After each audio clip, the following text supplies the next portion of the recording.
पूजा खेड़कर, ये नाम तो अब तक आपने सुन ही लिया होगा। वही पूजा जो पूर्व प्रोबेशनर आईएएस ऑफिसर हैं और जिन्हें सुप्रीम कोर्ट ने अब ये कहकर जमानत दे दी कि उसने कौन सा बड़ा अपराध किया है। वो कोई ड्रग माफिया या आतंकवादी तो नहीं है, ना ही उसने किसी की हत्या की है।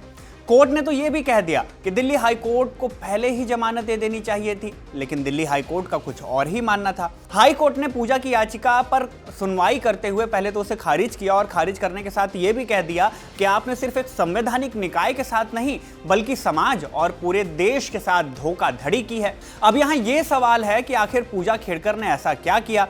एक तरफ सुप्रीम कोर्ट कह रहा है कि हत्या या आतंकवाद जैसा कोई बड़ा जुर्म नहीं, दूसरी तरफ हाईकोर्ट कह रहा है कि पूरे देश से धोखाधड़ी है।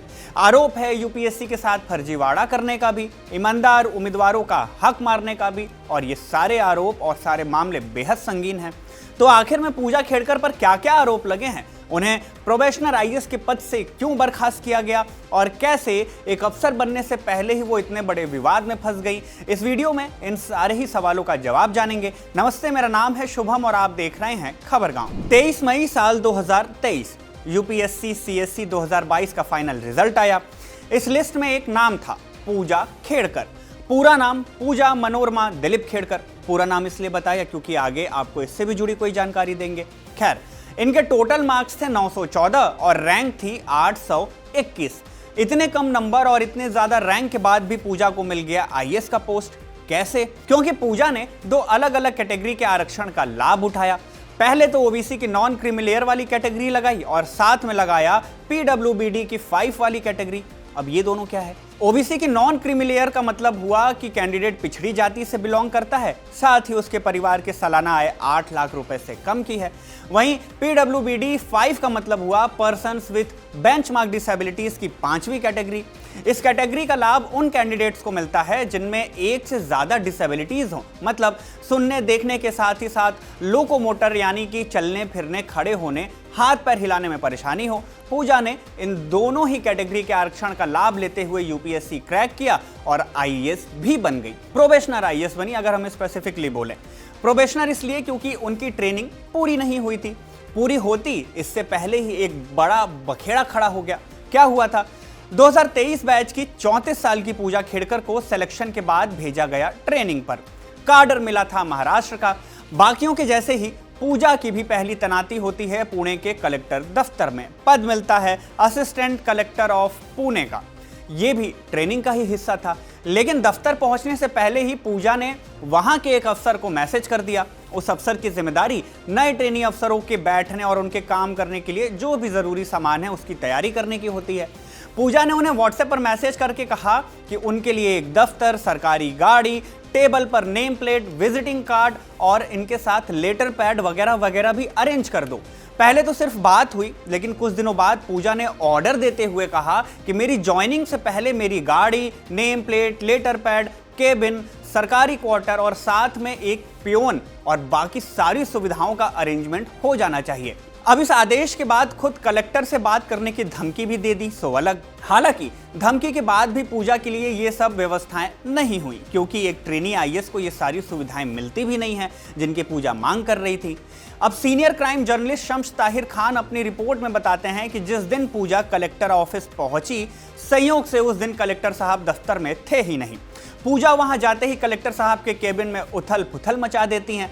उनके सारे सामान और फर्नीचर को किनारे हटाती हैं और उस पर अपना कब्जा कर लेती हैं। दफ्तर के दूसरे अफसरों से उसी केबिन में अपने लिए सारी व्यवस्था, मसलन लेटर पैड, नेम प्लेट, सरकारी गाड़ी आदि इत्यादि लाने को बोल देती हैं। लेकिन ये सब तो था नहीं, क्योंकि एक ट्रेनी आईएएस को ये सारी चीजें नहीं मिलती हैं। फिर क्या हुआ? अब इन सब के साथ ही पूजा जिस गाड़ी से दफ्तर पहुंची थी वो भी सुर्खियों में आया। कैसे? आगे चलकर वो पूजा की ही गले की फांस बन गई। दरअसल हुआ ये कि रिपोर्ट के मुताबिक पूजा पुणे कलेक्ट्रेट में ज्वाइनिंग लेने सफेद रंग की वीआईपी नंबर वाली गाड़ी से पहुंची थी। गाड़ी पर हुटर लगा था, लाल नीली वाली बत्ती लगी थी और साथ में एक स्टिकर चिपका था जिस पर लिखा था महाराष्ट्र शासन। बाद में पता चला कि ये गाड़ी उनकी थी ही नहीं, किसी प्राइवेट इंजीनियरिंग कंपनी के नाम पर रजिस्टर्ड थी और तो और उस पर 26,000 रुपए का जुर्माना भी बकाया था। गाड़ी पर ओवर स्पीडिंग करने, सिग्नल तोड़ने और पुलिस के पूछताछ करने पर भाग जाने जैसे कुल 21 चालान पेंडिंग थे। आगे चलकर जब कार्रवाई हुई तो पुणे पुलिस के अधिकारी इस गाड़ी की जांच करने उनके घर भी पहुंचे थे। तो पूजा की मां मनोरमा ने पुलिस वालों के साथ बदतमीजी करनी शुरू कर दी और बंगले का गेट अंदर से बंद कर दिया। पुलिस वालों को धमकी भी दे दी। धमकी कैसी? कि सबको अंदर कर दूंगी। हड़कंप हुआ तो पुलिस को बिना जांच के ही वापस लौटना पड़ा। लेकिन इस पूरी घटना का वीडियो सोशल मीडिया पर वायरल हो गया।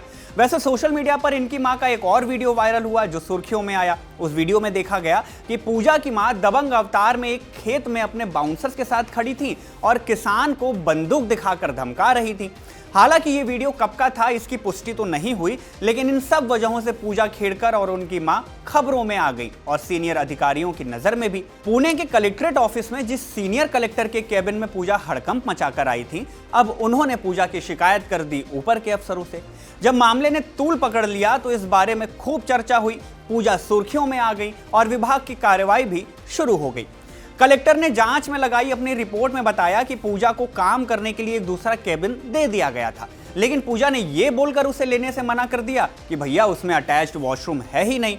फिर क्या हुआ? पूजा और उनके पिता दफ्तर में आए, माने कलेक्टर ऑफिस में आए, और आने के बाद उन्होंने जो वीआईपी हॉल था दफ्तर का उसको ही अपना केबिन बनाने का प्रपोजल रख दिया। अब ट्रेनिंग शुरू होने से पहले ही अपने से सीनियर और जूनियर अफसरों के साथ ऐसा व्यवहार करना पूजा को पड़ गया भारी। कलेक्टर की रिपोर्ट के बाद उन्हें अपनी ट्रेनिंग पूरी करने के लिए दूसरे दफ्तर में ट्रांसफर भी कर दिया गया। अब पुणे के बाद पूजा को वाशिम जिले में भेजा गया कलेक्ट्रेट ऑफिस में असिस्टेंट कलेक्टर के तौर पर।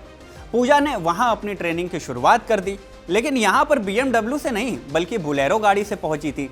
बहरहाल इन सब गतिविधियों के चलते पूजा पर चल रही विभागीय जांच और तेज हो गई। उनके अपॉइंटमेंट डॉक्यूमेंट्स की भी जांच होने लगी।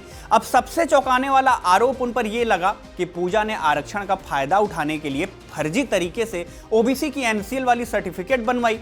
उनके पिता दिलीप खेड़कर जो 2024 के लोकसभा चुनाव वंचित बहुजन अघाड़ी की टिकट पर लड़े थे, उन्होंने अपने चुनावी हलफनामे में ही बताया था कि उनकी संपत्ति 40 करोड़ की है। इस वजह से पूजा खेड़कर की ओबीसी की नॉन क्रीमिलियर वाली पात्रता पर भी सवाल उठे। NDTV में छपी राहुल कुलकर्णी की रिपोर्ट में बताया गया कि परिवार की सालाना आय 8 लाख से भी कम बताने वाली पूजा के नाम पर ही करोड़ों की संपत्ति है। वो करीब 17 से 22 करोड़ की प्रॉपर्टी की मालकिन है। पुणे शहर के कई इलाकों में उनके नाम पर कुल 7 प्लॉट और फ्लैट हैं, जिनसे सालाना कमाई 42 लाख रुपए की होती है। अब एक विवाद उनके नाम को भी लेकर उठा। दैनिक भास्कर ने रिपोर्ट किया कि पूजा पर नाम बदलकर यूपीएससी की परीक्षा देने का भी आरोप लगा। साल 2019-20 में उनका नाम पूजा दिलीप राव खेड़कर था। 21-22 में नाम बदलकर पूजा मनोरमा दिलीप खेड़कर कर लिया गया। यहां तक कि पिता के नाम की स्पेलिंग में भी कई जगह अंतर पाया गया। 2019-20 में उनके पिता दिलीप की स्पेलिंग थी DILIP, वहीं 2021 में यह स्पेलिंग बदलकर DEELIP कर दिया गया। भास्कर ने ही अपनी रिपोर्ट में एक और खास बात का जिक्र किया। लिखा गया कि पूजा पर फर्जी दस्तावेजों से 11 बार यूपीएससी परीक्षा देने का भी आरोप है, जबकि ओबीसी कैटेगरी के कैंडिडेट्स को 35 साल की उम्र तक अधिकतम 9 बार ही परीक्षा देने की अनुमति होती है। एक विवाद उनकी उम्र को भी लेकर हुआ। रिपोर्ट में बताया गया कि पूजा ने 2020 में फाइल किए गए एप्लीकेशन में अपनी उम्र 30 साल बताई, लेकिन 2023 में जब एक दूसरा एप्लीकेशन फाइल किया तो उसमें उम्र लिखी 31 साल। माने 3 साल का अंतराल और उम्र बढ़ी सिर्फ 1 साल। सवाल उनकी दिव्यांगता वाले सर्टिफिकेट पर भी उठे। इंडिया टुडे ने अपनी रिपोर्ट में लिखा कि अप्रैल 2022 में पूजा खेड़कर को उनकी दिव्यांगता की जांच के लिए मेडिकल टेस्ट करवाने को कहा गया था। हर उस यूपीएससी कैंडिडेट के साथ होता है जो भी एग्जाम देता है और डिसेबिलिटीज का कोटा लगाता है, लेकिन पूजा ने 6 बार बुलाने पर भी मेडिकल टेस्ट नहीं करवाए। पूजा ने एक प्राइवेट अस्पताल से MRI की रिपोर्ट मंगवाई और उसे ही जमा कर दिया और उसे ही स्वीकार भी कर लिया गया और उसी आधार पर उन्हें आरक्षण मिला और IAS पद पर भी नियुक्त हो गई। हालांकि ऐसा होता नहीं है। खैर, मई से शुरू हुई विवादों की ये कहानी अगस्त में एक अहम मोड़ पर आई। यूपीएससी ने पहले तो पूजा की उम्मीदवारी रद्द की। इसके बाद दिल्ली पुलिस क्राइम ब्रांच में धोखाधड़ी, जालसाजी, IT एक्ट और दिव्यांगता अधिनियम के उल्लंघन के आरोपों के तहत FIR भी दर्ज करा दी। सितंबर 2024 में IAS IPS का HR विभाग कहे जाने वाले DOPT माने department of personnel and training ने पूजा खेड़कर को सेवा से डिस्चार्ज कर दिया।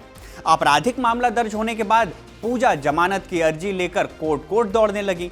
हाईकोर्ट तक के चक्कर काटी। पहले दिल्ली की पटियाला हाउस कोर्ट गई, वहां कोर्ट ने उनकी अग्रिम जमानत को खारिज कर दिया। इसके बाद पूजा दिल्ली हाई कोर्ट गई। दिल्ली हाई कोर्ट ने भी याचिका खारिज कर दी और फिर पूजा ने सुप्रीम कोर्ट का रुख कर लिया। उधर पुलिस भी पूजा को रिमांड में लेकर पूछताछ करना चाह रही थी। मार्च में ही सुप्रीम कोर्ट के जस्टिस बी.वी. नागरत्ना और एस.सी. शर्मा की पीठ ने दिल्ली पुलिस से पूछ लिया था कि वो खेड़कर को हिरासत में लेकर पूछताछ करने पर जोर क्यों दे रही है। साथ ही जांच कर रही एजेंसी को भी निर्देश दिया कि जांच पूरी निष्ठा और तेजी से की जाए। 21 अप्रैल 2025 का दिन आया जिस दिन सुप्रीम कोर्ट ने मामले पर सुनवाई शुरू की तो additional solicitor general SV. Raju ने कोर्ट में कह दिया कि खेड़कर से हिरासत में पूछताछ बेहद जरूरी है ताकि ये पता लगाया जा सके कि कौन कौन लोग उनकी मदद कर रहे थे और फर्जी दिव्यांगता प्रमाण पत्र बनवाने में कौन कौन लोग शामिल थे। इसके बाद कोर्ट ने भी पूजा को क्राइम ब्रांच के सामने पेश होने का आदेश दे दिया, लेकिन साथ में पुलिस को हिदायत भी दी कि उनके खिलाफ कोई जबरदस्ती की कार्रवाई न की जाए। अब इसी मामले में 21 मई को सुप्रीम कोर्ट में जस्टिस बी.वी. नागरत्ना और सतीश चंद्र शर्मा की बेंच ने कह दिया कि दिल्ली हाई कोर्ट को पहले ही जमानत देनी चाहिए थी। दिल्ली पुलिस के वकील ने जमानत का विरोध भी कर दिया, कहा कि पूजा जांच में सहयोग नहीं कर रही हैं, इसलिए हमें कानूनी सहायता चाहिए। कोर्ट ने आगे कह दिया कि उसने सब कुछ खो दिया है अपना, अब नौकरी भी नहीं है और ना ही कहीं मिलेगी।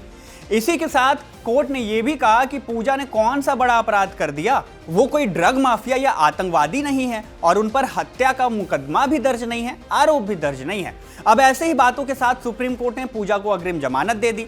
भले ही पूजा ने किसी की हत्या ना की हो, ना ही उन पर कोई आतंकी घटना के आरोप हों, लेकिन पूजा पर आरोप है यूपीएससी के साथ धोखा करने का और यूपीएससी के अलावा ईमानदारी से पढ़ाई कर रहे हैं और अटेम्प्ट पर अटेम्प्ट दे रहे अभ्यर्थियों के साथ ही साथ आरक्षण के असल हकदारों का हक मारने का भी आरोप है।